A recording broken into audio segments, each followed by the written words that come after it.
have to see is that the ways in which we're thinking about dignity are shaped by the fact that we live in a capitalist world. So a simple example would be, one of the narratives that we have in this country is about the American dream. The American dream is tied to owning a home for most Americans. But what does that really signify? That really signifies that you've bought into the idea that property defines your self-worth. Owning property defines your self-worth. Now, the reason that you see so much indignity is that most people can't afford to buy a house.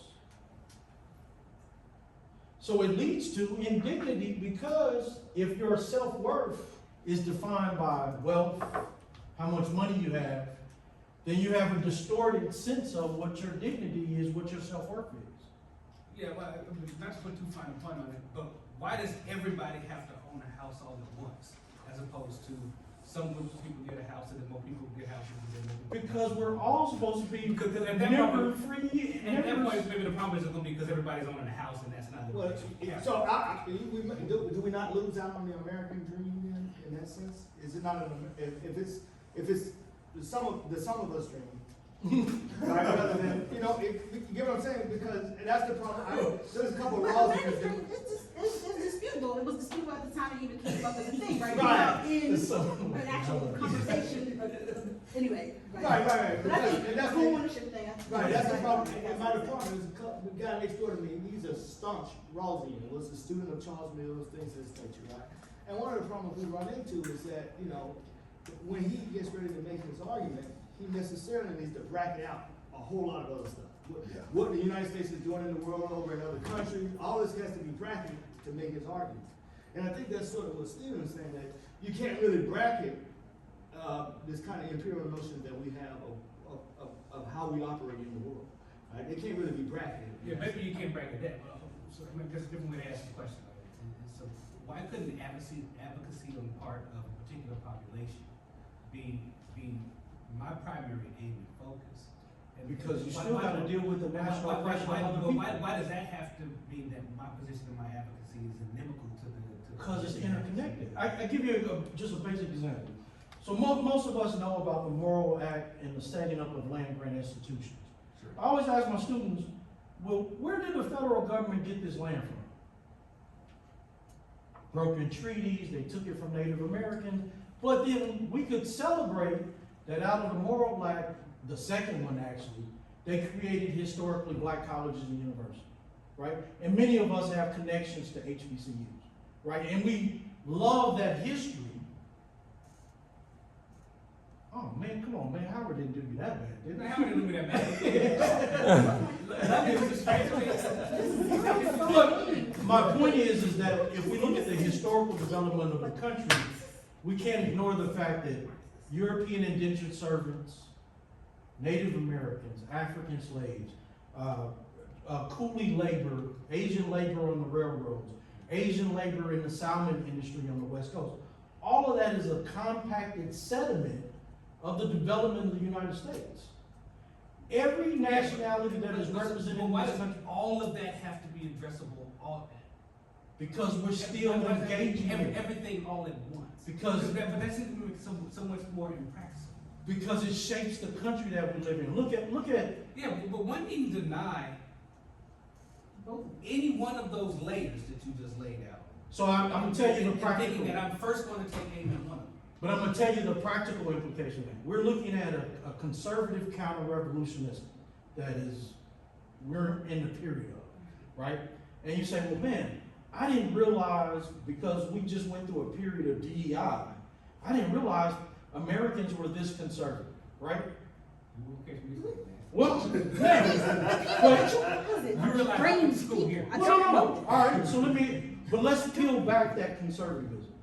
We're not just talking about white conservatism. Let's talk very clearly. We're talking about African American conservatism. We're talking about Cuban American conservatism, Venezuelan American conservatism. But where did these people come from? They came from countries that we destabilized, that they ran from. They didn't blame the United States for destabilizing their country.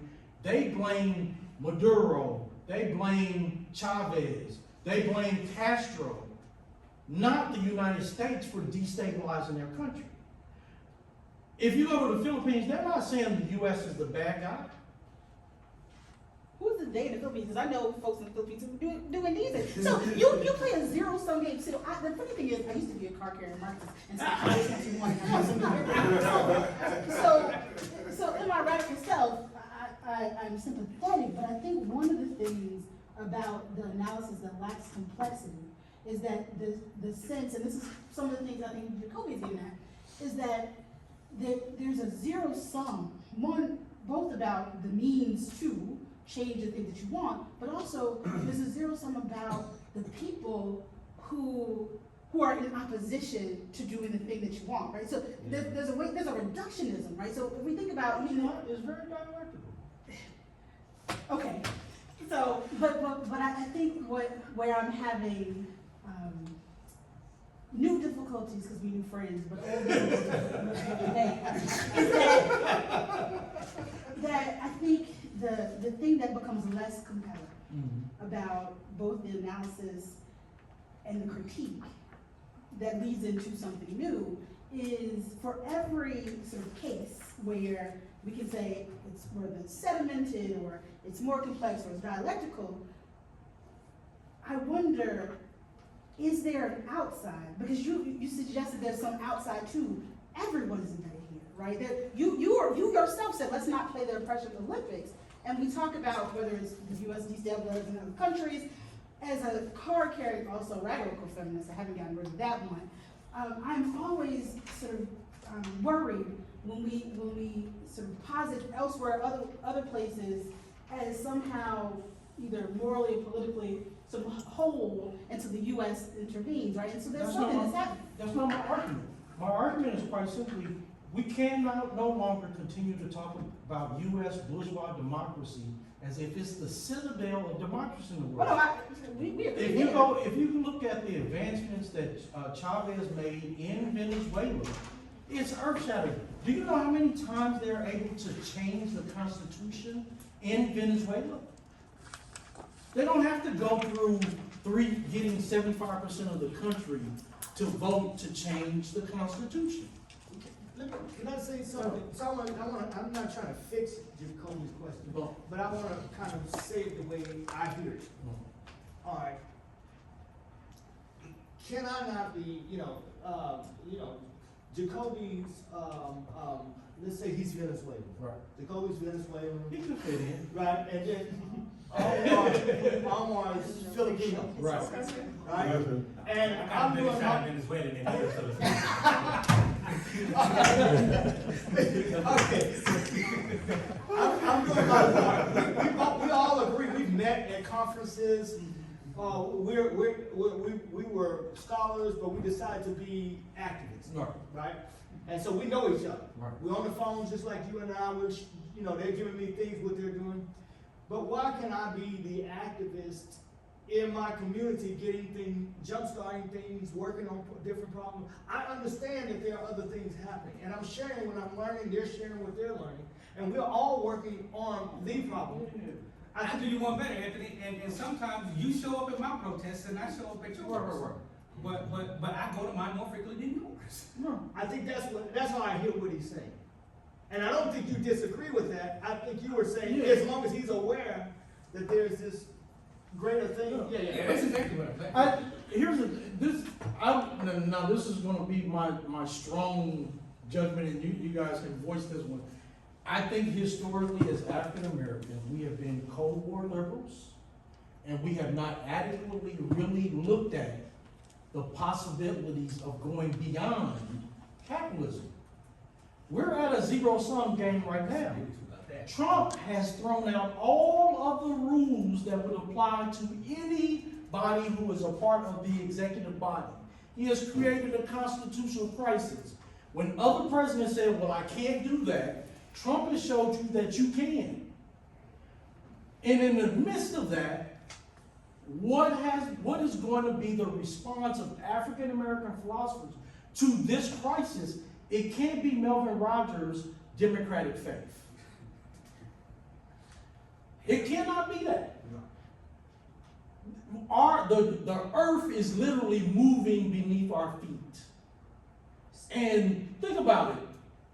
I have avoided reading Tommy's stuff because it's so bad, but it's so bad as an analysis of our problem. But he's not the only one. Sadia Hartman does the same thing. Think about that. If a philosopher can shake their head at trying to read Sadia Hartman, we got a real problem. Because that's considered to be advanced theory. So okay. Oh, thank you. Because I was with you, and now we're a part of it. You become my adversary. I like just to link that. I like no. We walked. So I teach. The University of Dayton is a public school, but it's actually a Catholic. Right, I mean, it's right. a public. It sounds like a public school, but it's a Catholic school. Right. And the order of the Catholics that run it are Marianists. And one of the things, one of their charisms is that, and we talk about it all the time, is you can walk really far with someone. Right? The idea is, instead of like philosophers, I don't think we have to be antagonists. We can walk really far. Right. But because who I am, was like, this is going to be part of the growth. Right. So, I appreciate your revolutionary zeal.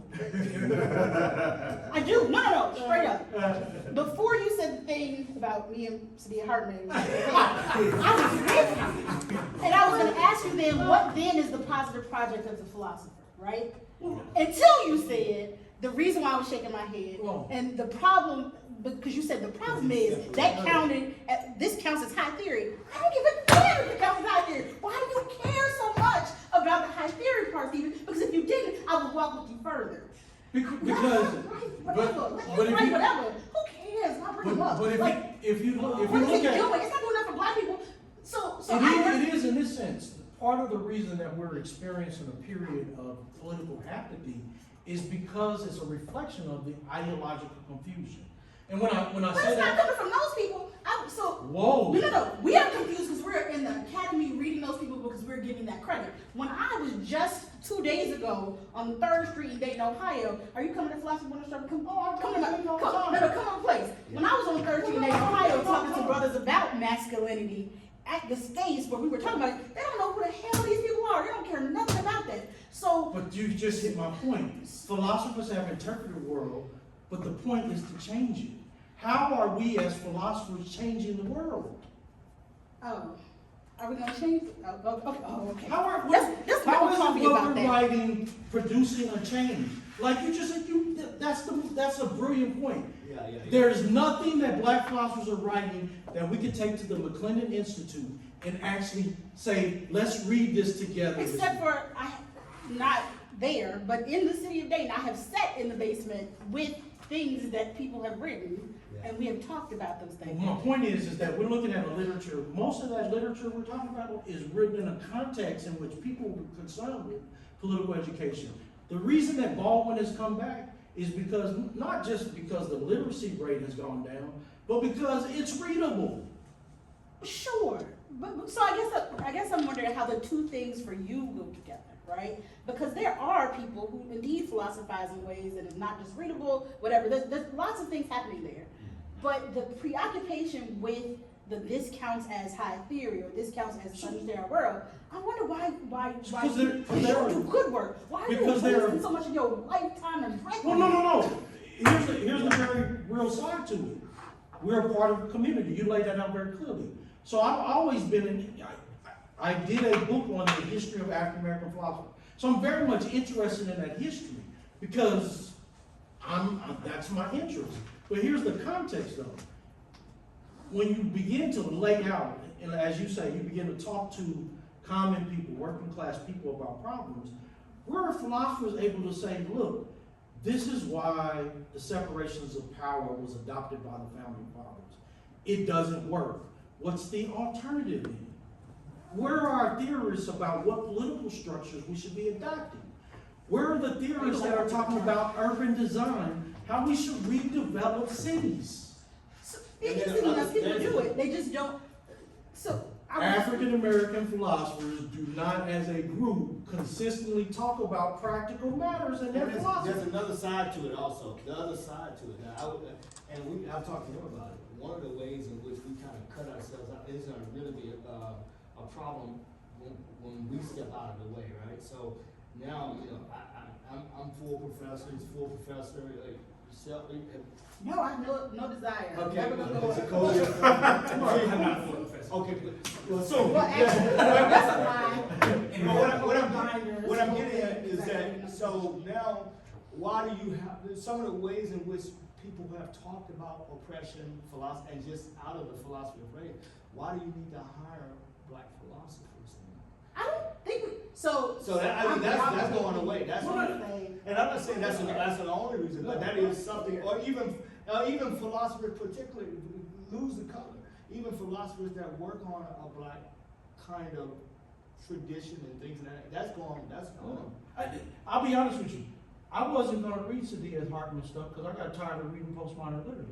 Anthony kept telling me, you gotta read this, man. This is what everybody's talking about. I was like, all right, damn, I'll read it. So he had, But Y'all, everybody's are different, there's black folks all, even in the academy, who are reading and talking about other things. I guess what I'm worried about, so since, can we talk community? Yeah, but let me tell you why I pushed it on him. I said, look, she just won not the national, but the MacArthur. Yeah. I said, so one of the things that is problematic is the greater academia. She's being held up as, right? If you said right now, you put up a list of 10 philosophers that you must read.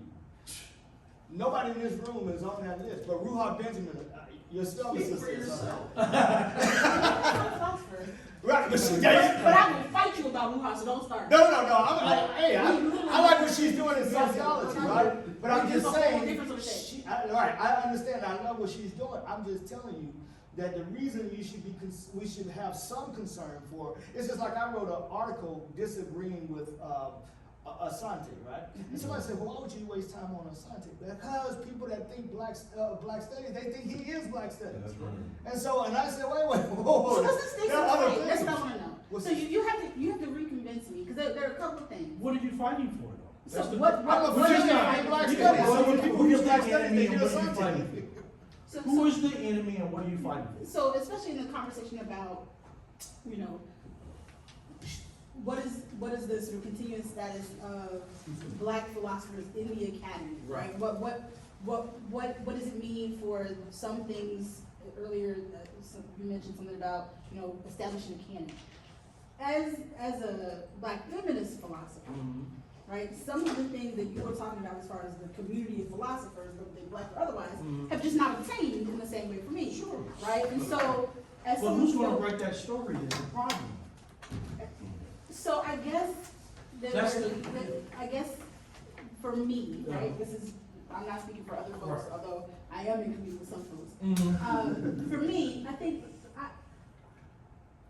there was a time when some of us were together at a conference at Penn State where I would have cared about who was going to write the story of sort of the in and out of that. I think both philosophically, but also just in my understanding of what I want to do with the work that I do. Right.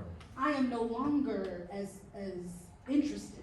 And the reason why I'm not interested is for some of the same thing that's motivating why you all care, and that is because I think that there's work to be done that is not responsive or in reaction to work that I think is baseless, ungood, and not doing the work for either the people or even the academy Right. that I want to be a part of. And so, much like you writing the paper on something makes great sense for you, Right. and so you should say, be damned to that. I'm wondering about the sort of the energies that we are taking up with great and interesting and lively minds with.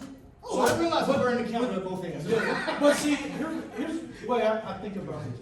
I think about our struggle as an intergenerational relay race. And if our work is building off of work that was started with women, right? Because of objective conditions, think about how hard it was for Leonard to put the Philosophy Born Struggle together and get it published. Not with a major publisher, but with Kendall Hunt. Right? Now, we're in a better situation for a range of reasons because Leonard and a generation of black philosophers opened up the door for us to be able to publish with Cornell University Press, all these other university presses. But here's the thing. We assumed that just because you picked up Leonard's book, you would know the history of black philosophers.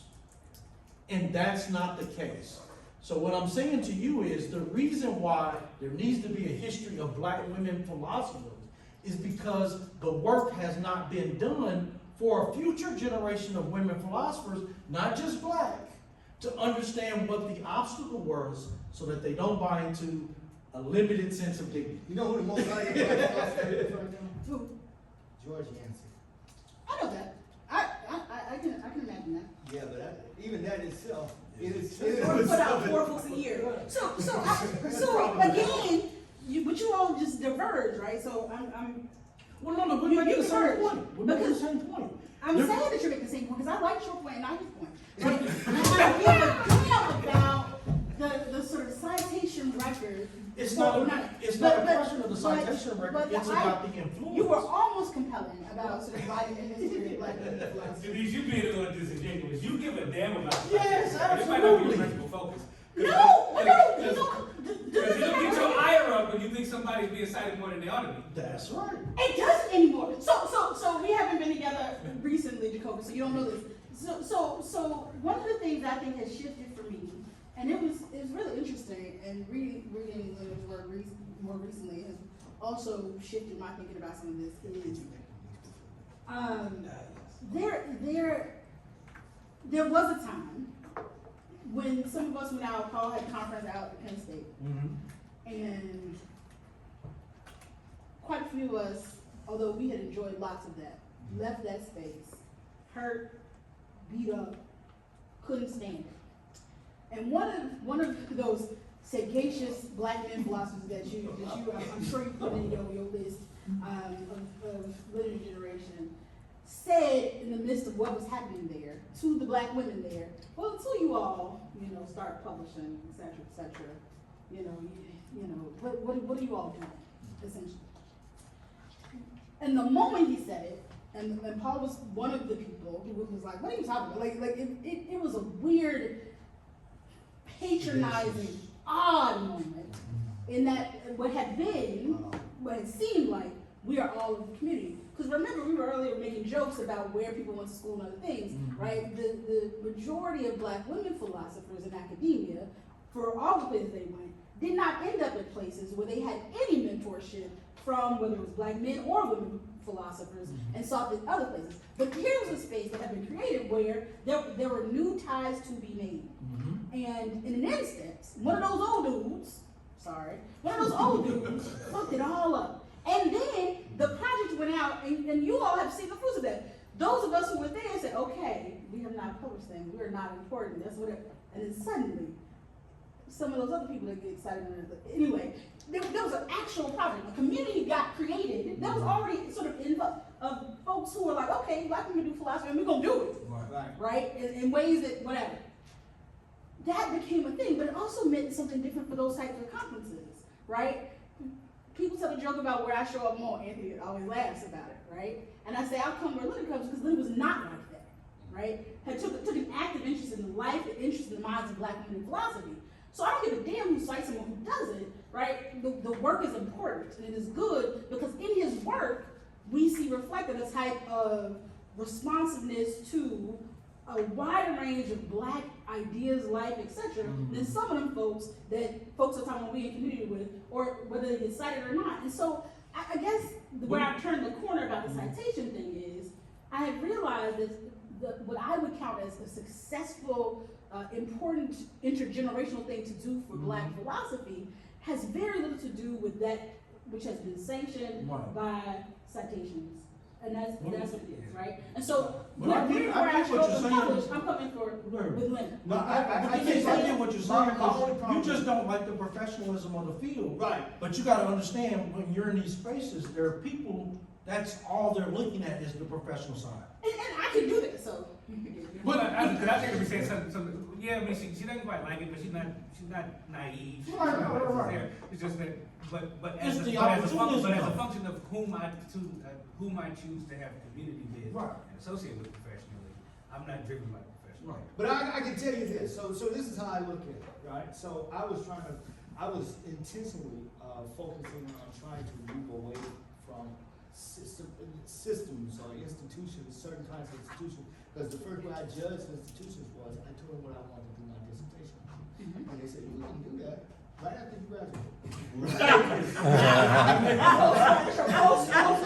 That's exactly what I was told. So I said, "Well, no, I can go where I'm going to do my." And so to this day, I'm probably the only person that's got a doctorate from an HBCU that's a full professor in a philosophy department, right? And so I did that intentionally.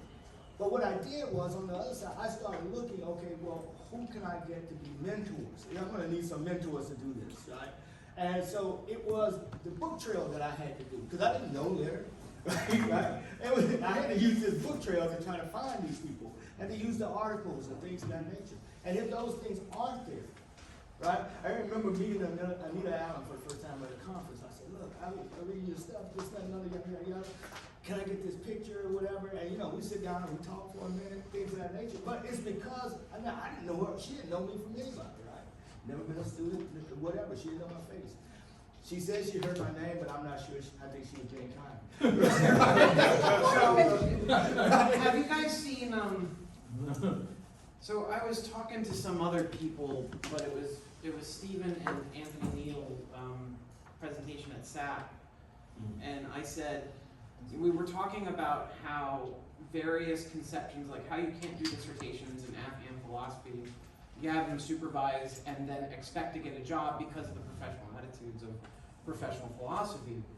But because you're just generating philosophy PhDs that are beholden to the academic conventions of the culture of doing academic philosophy, right? In the same way that you can't do a dissertation on Whitehead and expect to get a job, but you could do it on Deleuze and you could be a process philosopher, right? There's certain ways to work about it, but only certain things are accepted. So there's this online credentialed seminary where Thomas J. Ord now works. And Thomas J. Ord was kicked out of a Nazarene university for having an open relational theology with God and being too liberal, but they opened up their own institute. Some of the people are retired, they work there, and some of the people who teach there part-time, like doing a grad seminar, people are studying with them and they have a UK model. But the point is they made a Zoom school for progressive theology that's outside the Protestant mainstream. And I think, or I propose, that if black philosophers who wanted to do the appropriate work need to form an institute that is a nonprofit and is outside the academic space of that traditional conventions. I don't know, I just put it as an idea. I have no idea how to do this.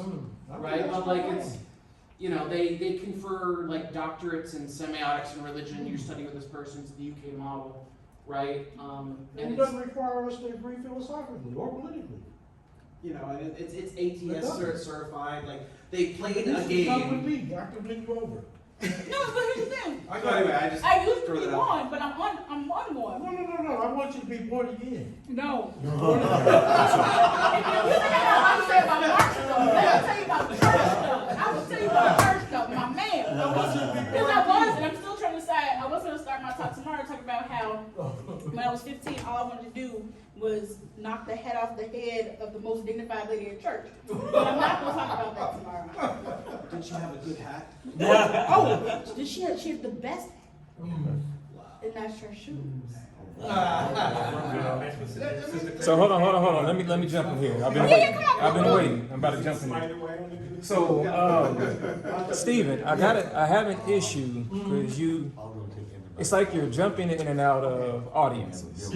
You're talking about commoners, Right. and then you jump out of the audience of commoners and jump into the audience of philosophers. Right. And so I'll use my story. Got a degree here, 2004 African American Studies. I didn't even know what philosophy was until late 2010s. Right. I didn't even know philosophy. So I'm in liberal arts. I got professors that are guiding me the whole nine. I didn't even know philosophy even existed, let alone the department, let alone what it was. And so obviously I learned it. Right. So you're talking about commoners. Dr. Harris writes a great book, a commoner can't read it. Right, The first paragraph is lost. right. Our work that we do Right, in right, right. philosophy is lost. We got But if, we lost half the time. Right. yeah. So Send you it brought to up Tommy. The Right. first time you introduced to Tommy, that was my criticism. Right. Like, who are you talking to? Precisely. Are you talking to philosophers and other scholars, or are you Right. talking to the common person? Right. So we're talking. So I got the points like you got a translation audience issue because if you're talking about talking to the commoner while also being in philosophy, it's almost like you have to have one foot in common people and one foot in philosophy, which is a conduit. Right. You're a conduit to translate what we're talking about in theories and so on and so forth to where we can translate it to the commoners. Because if we just keep them separated, Right. we're never going to understand it. It's impossible because the way they write philosophy Right. is too convoluted, it's too complex for the commoner. But sometimes the philosopher struggles to understand the commoner because the commoner is speaking in common language Right. and it confuses them. Right. Let's not think that we all are normal. Well, Most no, philosophers are just no, weird. Yeah. no, by no stretch is that my argument, because in fact, just to get to your point, the way I was introduced to philosophy in high school Yeah. was at a black learning institute that would have weekend classes where we would read C.L.R. James' Black Documents. Right. We read these difficult texts, and we had non-academics who were teaching us because they had a former activist background. Right. When I got into the academy, it was in a period in which the movement was on its decline. So my mentors, John McClendon, was like, look, I know you want to be an activist, but the academy is a space that you can operate in, and you have enough leisure time to also be an organizer activist, right? But, It's hard. but here's the catch. John McClendon, even though Leonard is only a year older than him, and they, same generation, he didn't get his doctorate until 1999. So he didn't know about the internal mechanisms in terms of the academy and what would make that difficult. All of us can speak now to that difficulty such that we know what the hardships are, but also we know who the opportunists are that try to make the most out of that. My only point with Tommy is that, look, and I don't mean this in any disrespect. Yes, you do, because Okay. every time someone's down, we Hey. disrespect. Hey, look, he has my boondocks on. I ain't trying to be disrespectful. We all do disrespect. Or But don't disrespect. here's the larger point. So I don't know how long Tommy has been in Edinburgh. He's never organized a conference for black philosophers. He's never contributed money to the philosophy born of struggle. He's never. Don't do that to Yeah, you're taking it out. You're But going no. away from Here- you're but here's- hurting your defense. Since he's been by making there, it I'm saying personal. since he's been there. But my point is that while That's not fair. it's a dual, like it's a dialectical. But the thing is that you're hurting your defense. No. It's like you're making it No. personal. Like nobody who does all these things are talking. Here's my point. Tommy did what he did in order to get to Edinburgh. Uh-huh. The dialectic is, he's raising a very important point. When we look at studies now, it doesn't matter if you're white, black, or other. Men are having a hard time, young men are having a hard time transitioning into labor restructuring. We've raised boys to go, hey, you need to work with your hands. That's not the economy that's developing now. So if that's everything you've taught young boys from infancy to now, is you gotta do stuff with your hands. We live in a completely different world.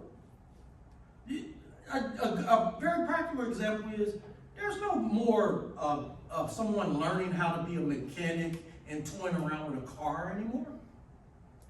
You gotta know some high level science to deal with car engines now. You're talking about advancements in learning and technology, but at the same time, you're dismissing, for example, you're dismissing the trade.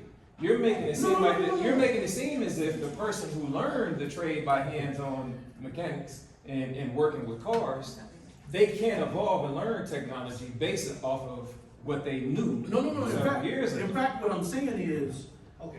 there's a generation of people that are being We need to pushed go out. and go downstairs so that, Leonard's gonna give us directions from there on where we need to